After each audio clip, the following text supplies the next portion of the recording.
ପରେ ସବ୍ୟସାଚୀ ମିଶ୍ରଙ୍କର ରାଣ୍ଡି ପୁଅ ଅନନ୍ତାର ଫାଷ୍ଟ ଲୁକ୍ ଦେଖି ଦର୍ଶକ ହୋଇଯାଇଛନ୍ତି ସରପ୍ରାଇଜ। ତେବେ ସବ୍ୟସାଚୀ ଏଥିରେ ପେଟ ବଢ଼ାଇଥିଲେ। ତାଙ୍କ ପୂର୍ବରୁ ଅନ୍ୟ ଆଗ ଧାଡ଼ିର ଆକ୍ଟରଙ୍କୁ ମଧ୍ୟ କୁହାଯାଇଥିଲା, ହେଲେ ସମସ୍ତେ ମନା କରିଦେଇଥିଲେ। ତେବେ ସବ୍ୟସାଚୀ ହଁ କରିଥିଲେ ଆଉ ପେଟ ବଢ଼ାଇବାରେ ଲାଗି ପଡ଼ିଥିଲେ। ତେବେ ତାଙ୍କ ପେଟ ବଢ଼ିଲେ ସ୍ତ୍ରୀ ମାନେ ଅର୍ଚ୍ଚିତାଙ୍କର କିଛି ଅସୁବିଧା ନାହିଁ ତ? ସେଇଟା ତ ସେ ହିଁ ଜାଣିଥିବେ।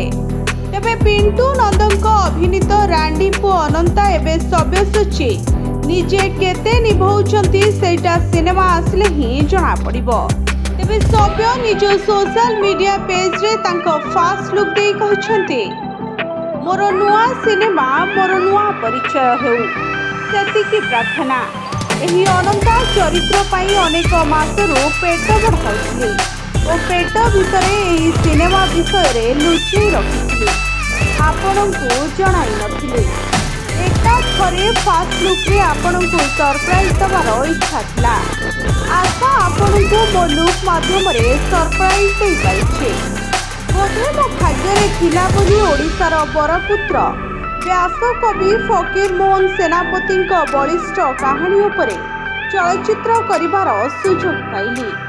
ଆଉ ତା ପୁଣି ଅନେକ ନ୍ୟାସନାଲ ଆୱାର୍ଡ ଓଡ଼ିଶାକୁ ଆଣିଥିବା ଆମ ପ୍ରିୟ ଓ ପ୍ରସିଦ୍ଧ ନିର୍ଦ୍ଦେଶକ ଶ୍ରୀ ସବ୍ୟସାଚୀ ମହାପାତ୍ର ମହୋଦୟଙ୍କ ଠାରୁ।